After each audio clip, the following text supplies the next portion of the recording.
All right, today we're diving into a book that really truly changed the game when it comes to understanding psychological trauma. It's Judith Herman's landmark work, Trauma and Recovery. This book pulls back the curtain on some of the toughest human experiences and, most importantly, offers a really powerful roadmap for healing. This quote from Herman, it gets right to the core of what trauma is all about. It points to this war that's happening, not just inside the survivor, but within society too. It's this deep conflict between the need to just forget the awful thing that happened and the equally powerful need to speak the truth about it. And yeah, this lays out that conflict perfectly. On one side, you have this will to deny, that's society's impulse to just look away, to change the subject, to pretend it isn't real. But then on the other side, you have the survivor's will to proclaim, this incredibly deep human need for their truth to be heard and believed. That tension right there, that's why this is all so difficult. So, you might be wondering, how did we even get to this point in our understanding? Well, as Herman points out, it hasn't been this nice, straight line of progress. It's actually been more of a cycle, a pattern of discovery followed by forgetting, over and over, often depending on what's happening politically at the time. And if you look at this timeline, you can see that cycle play out so clearly. Way back in the late 1800s, it was all about hysteria in women. Then World War I comes along, and suddenly huge numbers of soldiers are showing the exact same symptoms, only now it's called shell shock. And then it kind of goes quiet again until the 1970s, when the feminist movement forces a conversation about violence happening right in our own homes. You see, in the beginning, researchers like Charcot and even a young Freud, they actually saw it. They got the connection. They realized that these strange symptoms, paralysis, amnesia, these big emotional swings, they weren't just random. They were the body's way of telling a story about something terrible that had actually happened. But here's the thing, that truth, it made society really, really uncomfortable. And under all that pressure, Freud did a complete 180. He basically said, actually, scratch that. My patients were just making it all up. It's all fantasy. And that one move, wow, it silenced countless survivors and pretty much slammed the brakes on trauma research for decades. So fast forward a few decades and you have the battlefields of World War I. Suddenly, the reality of trauma was just impossible to ignore. Hundreds of thousands of soldiers were coming home with what was called shell shock. It was proof that anyone, even the so-called strongest men, could be completely broken by overwhelming terror. Okay, so what is actually going on inside a person when their world is shattered like that? How does a single event manage to completely rewire your mind and your body? And this is a really key point from Herman. Trauma isn't just about the bad thing that happened. It's about the experience of being utterly, completely powerless in that moment. It's when an event is so terrifying that it just shatters your sense of control, your connection to others, and your ability to cope.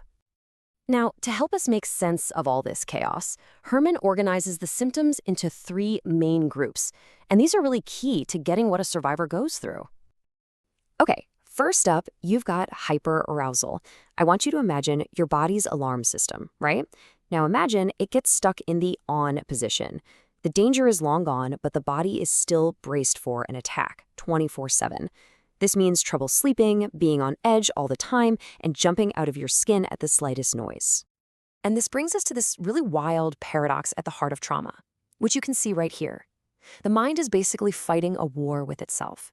It's being flooded by the memory of the trauma, while at the exact same time, it's trying with all its might to push that memory away and numb everything out. So on one side of that war, you have intrusion. This is when the past just bursts into the present. It's the vivid flashbacks, the nightmares. And the key thing is it doesn't feel like a memory. It feels like it's happening all over again, right now, with all the original terror. And wow, this quote, it just perfectly captures the other side of that battle, constriction. In order to survive something that's just too horrible to bear, the mind can literally split off from what's happening. We call it dissociation. You feel like you're floating outside your body, just watching, numb.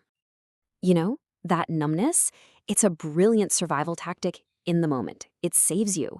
But later on, it can become a huge roadblock to healing, leaving these gaps in your memory and this constant feeling of being disconnected from yourself and from life.